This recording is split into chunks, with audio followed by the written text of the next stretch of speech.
আমাদের বাংলাদেশের সমাজ স্বামী রেখে আরেকটি বয়ফ্রেন্ড থাকবে, যাকে অনেক বেশি সম্মান করবে, তাকে নিয়ে ঘুরতে যাবে, যে কোনো ধরনের ভালোবাসা দিবস হোক আর হচ্ছে মানে বোঝেন না যেগুলো আর কি, ওই ভালোবাসা দিবস, হাগ ডে, কিস ডে, এগুলোতে মনে করেন ফাল্গুনে এইগুলোতে ঘুরতে টুরতে নিয়ে যাবে আর কি। এরকম একটি বয়ফ্রেন্ড প্রত্যেকটা মেয়ের নাকি থাকা দরকার।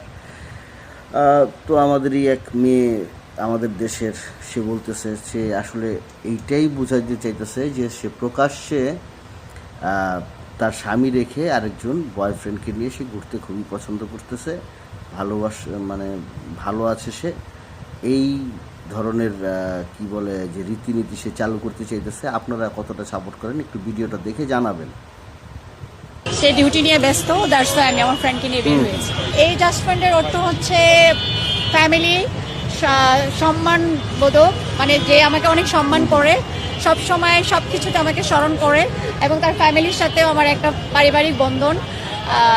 তারপরে আর কি বলবো, মানে বুঝতেই পারছেন, মানে সবার উপরে যে থাকে ভালোবাসা, মনের সাথে মন মিললে আর কেউ যদি আপনাকে অনেক ভালোবাসে, টেক কেয়ার করে, সে যেই হোক, সে আপনার ভাই হোক, বাবা হোক, ফ্রেন্ড হোক, অ্যান্ড দেন আমরা যেটা বুঝি আর কি যে হ্যাঁ আমাদের ভালোবাসা সম্পর্কে আছে সেটা।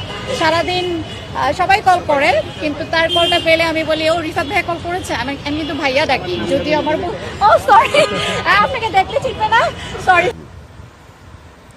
তো এই পাঠাটা দেখছেন, পাঠাটা আবার খুব খুশি হচ্ছে। হ্যাঁ, এই পাঠায় এর নিয়ে ঘুরতেছে, ওনার খুব ভালো লাগছে, আর ও তো ওরে রিভিউ দিলই।